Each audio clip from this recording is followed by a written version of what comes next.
ऐसे ऐसे उपासक है 10-10 वर्ष हो जाते हैं, कभी स्वप्न दोष नहीं होता। 10-10 वर्ष। क्यों?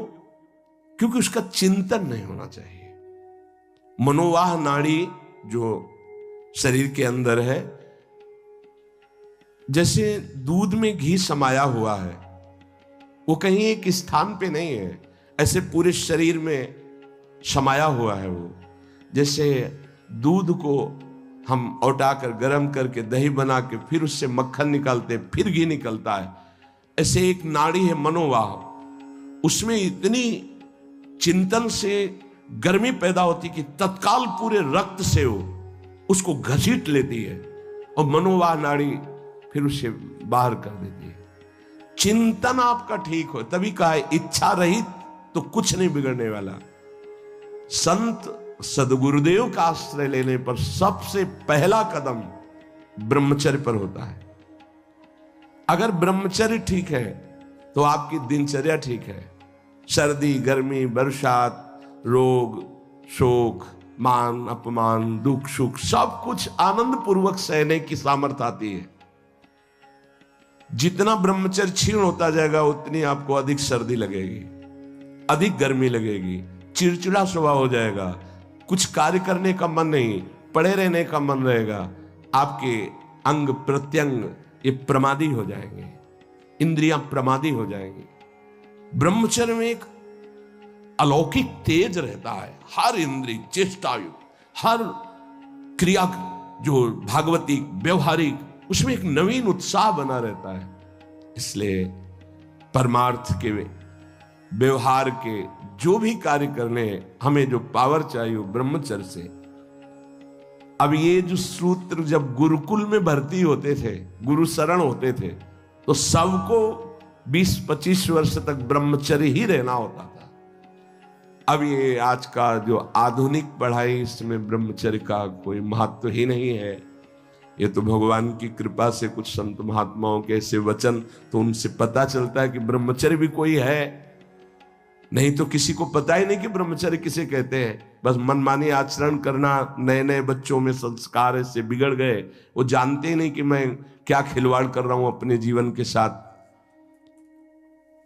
गुरु के पास आत्मसमर्पण करने से पहला लक्षण जागृत होता है ब्रह्मचर्य। दूसरा अहिंसा, किसी को भी मन वचन शरीर से हमें दुख नहीं देना, अपमान नहीं करना, मन से भी हमें किसी का मंगल नहीं सोचना। नहीं, मन से अगर हम किसी का मंगल सोचते हैं तो उसका मंगल होगा कि नहीं होगा पता नहीं, आप कितने बड़े तपस्वी हैं, पर आपका मंगल जरूर हो गया, उसी क्षण हो गया जिस क्षण आपने दूसरे का मंगल सोचा। यह हमने संत महापुरुषों से सुना है। मन के द्वारा जब किसी का मंगल सोचा जाता है कि इसका ऐसे दुख पहुंचे, ऐसे इसका नाश होगा कि नहीं उसका वो तो भगवान जाने, लेकिन तुम्हारा अभी हो गया, तुम्हारा पतन हो गया, तुम्हारा मन मलिन हो गया। कितना साधन करने पर वो पवित्र होगा। तीसरा, जब हम गुरुदेव के सानिध्य में रहते हैं तो सुख और दुख दोनों को समान भाव से सहने की सामर्थ्य प्राप्त होती है। जो गुरुदेव का कृपा पात्र होता है वो सुख दुख में समान भाव रखता है। प्रायः ऐसा नहीं है। सुख में तो हमारी अनुकूलता रहती है तो गुरु बुद्धि बनी रहती है या कृपा है हम पर ऐसा, लेकिन जब दुख आता है तब गुरुदेव की कृपा है, प्रभु की कृपा है और हम आनंद पूर्वक उस दुख को सहें। ऐसी क्षमता केवल गुरु को आत्मसमर्पण करने वाले पर ही अवतरित होती है। ये क्षमता उतरती है, ये सामर्थ्य है अंदर, दुख सुख को सहने की सामर्थ्य। किसी भी स्थिति में, मतलब ऐसा स्वभाव हो जाता, किसी भी स्थिति में कदम पीछे हटाना, ये उसी सूरवीर योद्धा के स्वभाव में नहीं होता जो अध्यात्म का गुरु समर्पित पथिक होता। किसी भी स्थिति में ये हर समय नवीन उत्साह, हर दुख को सहकर अपने लक्ष्य पर रहना, अपनी दिनचर्या पे रहना, ये सुख दुख को समान भाव से सह। सुख में तो सब जय जय बोल रहे हैं, जब दुख में जय बोले और सुख दुख समान स्थिति, जैसी दिनचर्या तुम्हारी सुखद वैसी दुख परिस्थिति में भी वैसी ही दिनचर्या, जैसा तुम्हारा भाव अनुकूल सुख में गुरुदेव के प्रति वैसी दुख परिस्थिति में प्रतिकूलता में भी वैसा ही भाव ये गुरु कृपा से प्राप्त होता है। चौथा, जो गुरु शरणागत होता है उसको सर्वत्र भगवत दर्शन का भाव जागृत होता है। मेरे आराध्य देव, जैसे आचार्य चरण कह रहे हैं, सर्वान वस्तु तया निरीक्ष परम स्वाराध्य बुद्धिर्मम, मेरे आराध्य देव सबके हृदय में है। पांचवा, अब इस संसार में मुझे कुछ प्राप्त करना नहीं, मुझे केवल भगवान की प्राप्ति करनी है। ये गुरु कृपा से आता है। गुरु कृपा पात्र के हृदय में भगवत प्राप्ति का लक्ष्य दृढ़ हो जाता है। भगवान कैवल्य वस्तु है, परम तत्व है, अब तो भगवत प्राप्ति करनी है। जो गुरु शरणागत है उसमें पांचवा लक्षण जागृत होता है, अब तो भगवत प्राप्ति करनी है, पक्का इस जन्म में मुझे भगवत प्राप्ति करनी है। ऐसी ज्ञान की वृत्ति जागृत होती है कि वो कैवल्य परम पद का अधिकारी हो जाता है, गुरु कृपा पात्र। छठवां, सदैव अकेला रहने का स्वभाव होने लगता है उसका, गुरु कृपा पात्र का। कोई पास नहीं हो, अगर पास भी है तो कोई मित्रता नहीं, कोई शत्रुता नहीं, ना किसी भी तरह का लगाव है, न किसी भी तरह का द्वेष भाव है, शून्य। एक भी मित्र नहीं होना चाहिए संसार में, शत्रु की तो बात क्या है, एक भी मित्र नहीं होना चाहिए, सब में भगवत भाव, भगवत भाव से सब में। अपना परिचय नहीं होना चाहिए, अपना कोई दोस्त नहीं होना चाहिए, दुश्मन की तो बात ही क्या है, अजात शत्रु, दुश्मन का तो सवाल ही नहीं उठता, पर दोस्त भी नहीं होना चाहिए। अकेला चलना सीखे, अपनी कुटिया में या जहां भी रह रहे हो, जैसे पीछे भी 5-5, 7-7 संत भगवान के बीच में आसन लगाने को मिलता, अब कोई एक कमरा थोड़ी अकेले मिला है कभी। तो कभी हम पास वाले संत को जानते नहीं कि कहाँ के हैं क्या है, और कभी कोई पूछने की चेष्टा की तो उनसे कहें कि आप अध्यात्म के विषय में पूछ सकते हैं, आप व्यवहार के विषय में नहीं पूछ सकते। तो तुम्हारा बात करने का स्वभाव नहीं है क्या? नहीं। हमें पूछा गया था एक आश्रम में कि आप बोल लेते हैं कुछ, मतलब बोलना आता है आपको कि नहीं? ऐसे रहे हैं तो वहां लगता था कि इनकी मतलब जबान है कि नहीं है। उन्होंने पूछा आप बोलना जानते हैं कि नहीं जानते? कई महीने के बाद कहा जी बोल लेते हैं, पर क्या बोले? किसी से कोई मित्रता नहीं। वृंदावन में इतने रहे, किसी से मित्रता नहीं, किसी से शत्रुता नहीं। जैसे वो जंगल में एकांत रहता है, ऐसे समाज में एकांत रहता है। गुरु कृपा पात्र ये स्वभाव में लाइए असंगता। एकस चरण रहस्चित्त मनंतई से एक दृष्टि हो जाती है। लाखों चेहरों को देखने के बाद भी एक भी इस कैमरे में छवि नहीं आएगी, एक भी। अगर एकांत में बैठने पर किसी की याद आ रही तो तुम्हारा साधन बाधित हो रहा है। कैमरा खुला क्यों रखा? जैसे कैमरा खुला है, ऑफ कर दो इसे तो लोगों की नजर में आएगा कि कैमरा लगा है लेकिन ऑफ है। ऐसे होता है कैमरा ऑफ। अंदर से एकमात्र अपने लक्ष्य में, और लाखों लोगों को देख लिया, एक भी छवि नहीं आई। चाहे वो जंगल में रहे या एकांत, वो असंग रहता है। गुरु कृपा पात्र, मृदु व्यवहार, किसी से मित्रता नहीं, किसी से शत्रुता नहीं। ये देख लो, अगर इसी जन्म में भगवदानंद का अनुभव करना है तो बहुत जरूरी ये सूत्र है जो पूज्य बाबा कह रहे हैं। 7वां, अपरिग्रह। उसका संचय करने का स्वभाव नहीं, संचय करने के स्वभाव से वो रहित हो जाता है। जब जो आवश्यकता होगी प्रभु दे देंगे, संचय क्या करना है। और आप दें या ना दें हमारी चिंता नहीं। वो कह रहे योगक्षेमम वहाम्य, हम वो खुद देखें, हमारे जीवन का लक्ष्य उनकी आज्ञा का पालन करना। अब इस जीवन का भार उनके ऊपर है। कोई कह सकता है गृहस्थी में ऐसा कैसे? गृहस्थी में जिसने कर दिया, महान संत चरित्र लिखे हुए हैं, पढ़ के देख लो। बेटी के यहां भात भरने जा रहे हैं तो ठाकुर जी भर रहे हैं, बेटे का ब्याह है तो ठाकुर जी चल रहे हैं साफा बांधे, कोई जान नहीं पा रहा कि ठाकुर जी है। भार आपको, हमारा कर्तव्य आपका चिंतन और आपकी आज्ञा का पालन। आप सब देखें, बहुत अच्छे से संभाल लेते हैं, अखिल कोटि ब्रह्मांड नायक है, और विरक्त को एकदम आकाश छोड़ती। ये बहुत अमृतमयी वृत्ति है, माधुकरी वृत्ति से भी श्रेष्ठ आकाश वृत्ति।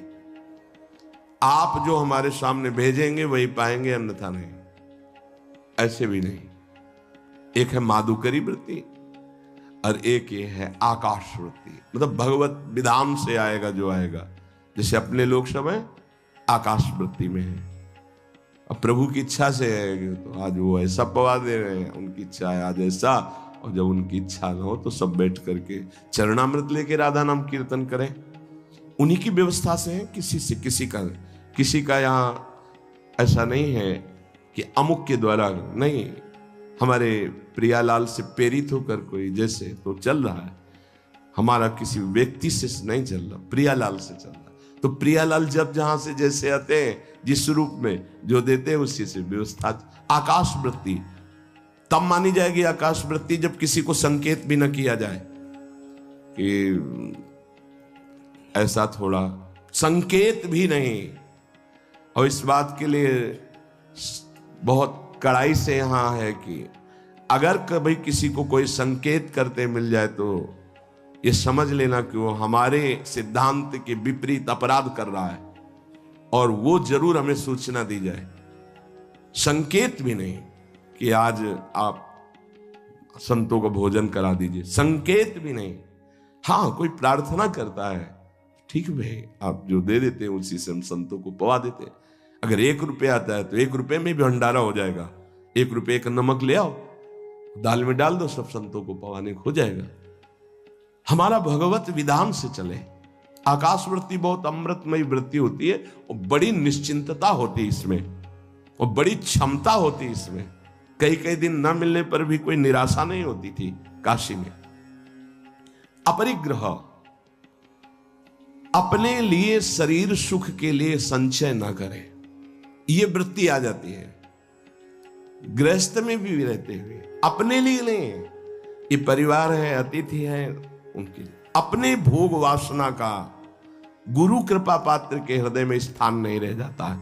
तभी कोई झगड़ा नहीं, कोई अशांति नहीं, हर स्थिति में शांत रहता है, मृदु स्वभाव रहता है। जो अहम लिए तो बहुत उसमें क्रूरता होती है, कठोरता होती है, बड़ी उसमें जलन होती। काहे को जलो, आनंद मगन रहो। अपरिग्रह। 8वां, परम संतोष उसके हृदय में जागृत हो जाता है। क्यों? क्योंकि उसको ये बोध हो जाता है कि अनंत ब्रह्मांडों का स्वामी प्रभु वो मेरा है। जिस समय जैसी परिस्थिति उसको संभालना बहुत अच्छी तरह, सच्ची कहते हैं। आप केवल निश्चिंत होकर शरणागत रहें, बहुत अच्छे से व्यवहार कराते। हमें तो देख के आश्चर्य होता है। एक एक वस्तु को संभालना उनका कार्य, एक एक हर जगह श्री जी की कृपा और श्री जी का विधान दिखाई देता है कि ओहो कैसा उनका विधान है, कैसा उनका मंगल विधान है। 8वां है कि गुरु कृपा पात्र के हृदय में संतोष जागृत हो जाए। संतोष ये बहुत बड़ा धन है। बिन संतोष न काम न साही, वो अछत काम सुख सपने नाही। जैसी परिस्थिति उसमें संतुष्ट रहना। संतुष्ट एन केनवा, बाहर की या अंदर की। संतोष का मतलब केवल बाहर से नहीं है, अंदर भी विक्षिप्त है तो आनंद है, शांत है तो आनंद है। कोई जान न पावे कि आप विक्षिप्त है, हृदय आपका या शांत है। संतुष्ट एन केनवा, बाहर या अंदर दोनों परिस्थिति में संतुष्ट रहना। जैसी प्रभु की द्वारा इस समय दी स्थिति है, जल रहा है शांत, किसी से कहो मत। आनंदित है, फूलो मत, चुप शांत गंभीर। संतोष अंदर और बाहर दोनों जगह। नवा नंबर है भगवान और संतों के वाक्यों में पूर्ण श्रद्धा। जैसे श्रीमद् भगवत गीता जी, भागवत जी या भगवत प्रेमी महात्माओं के वचन, तो उसमें कोई कुतर्क नहीं। गुरु कृपा पात्र ज्यों का त्यों उस विश्वास पूर्वक उसे स्वीकार करता है। जैसा बोला गया वैसा ही, उसमें अपनी बात लगाना नहीं। जो आत्मसमर्पण नहीं किए होते, दूर की श्रद्धा होती है, उसका कुछ और लक्षण होता है।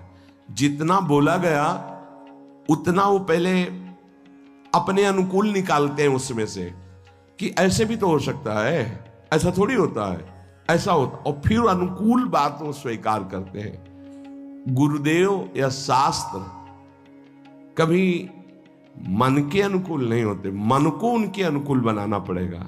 मन तो बहुत विचित्र है। हम लोग शास्त्र और गुरु के वाक्यों को अपने अनुकूल मन के बनाते हैं। इतने में चल जाए, इतना बता देंगे, इतना छुपा लेंगे, इतना कर देंगे, इतना नहीं करेंगे, इतना अनुकूल है, इतना नहीं। लेकिन जो आत्मसमर्पण किए होता है, वो भगवान और संतों के वाक्यों में ज्यों का त्यों विश्वास उसको होता है। 10वां, वो नींद पर विजय प्राप्त कर लेता है। ये बहुत समय को बर्बाद करने वाली निद्रा होती है। बहुत से ऐसे साधक हैं जो इससे बहुत परेशान हैं। अगर आपका नियम पक्का हो जाए तो आप इस पर विजय प्राप्त कर लेंगे। बाल्यावस्था में जो साधन काल में बहुत परेशान करती है। नहीं, माला चल रहा है, जैसे गायत्री अनुष्ठान था तो हमने खुद देखा है, अब वो कब छूट गया माला, अब जप रहे माला, बड़ा गुस्सा आता है, बार बार विघ्न पैदा कर। ये जो निद्रा है, ये बहुत बड़ी शत्रु है साधक के लिए। गुरु शरणागत का नींद पर विजय प्राप्त हो जाती है, ऐसा है। हम अपने सदगुरुदेव भगवान की दिनचर्या देखी, वहीं रह करके, वहीं रहे ना, काफी समय तक गुरुदेव भगवान के पास ही रहे। 1 बजे रात्रि तक पूज्य महाराज जी भजन करते थे। रात्रि में दर्शन के आके थोड़ा जो कुछ श्री जी को शयन भोग लगाया, शयन कराया, और जो पाया 2 रोटी राजभोग में दिन में, आज भी महाराज जी अपने ही कर कमल से 2, आजीवन का पूरा नियम है, 2 बनती, भोग लगती। रात्रि में 1 बजे तक, 1 बजे के बाद लेट गए, 4, 4:15 उठ गए। ये हमने बराबर की दिनचर्या देखी, बराबर की दिनचर्या। अपनी दिनचर्या को इतना सीमित नींद में लाओ कि कम समय नींद में जाए। जो बहुत गृहस्थी की मेहनत करते हैं तो उनको 6 घंटा सोना ठीक है, लेकिन साधकों को 6 घंटा सोना ठीक नहीं है। आप लोग देखो कितना सोते हैं। कितने ऐसे साधक हैं जिनको हम मन से प्रणाम करते हैं। देखो बन के तैयार हो गया है, पूरी रात साधक, नौजवान साधक है। जब सब सोते हैं तब वो लगे, कोई कीर्तन कर रहा है, अखंड कीर्तन चलता है। जगो, कब तक सोते रहोगे? ये नींद का शत्रुवत व्यवहार है आपके जीवन को नष्ट करने का। बहुत इस पर बहुत लड़ा गया है नींद पर। हाँ, सच्ची कहते हैं, ये दरिद्रता है, ये बहुत बड़ी जीवन की हानि है। आपका शरीर अस्वस्थ रहेगा, आपके सब अंग जो क्रियाशील होने चाहिए, आप सुषुप्ति में आप उन जीवन को, जीवनी शक्ति को नष्ट कर रहे।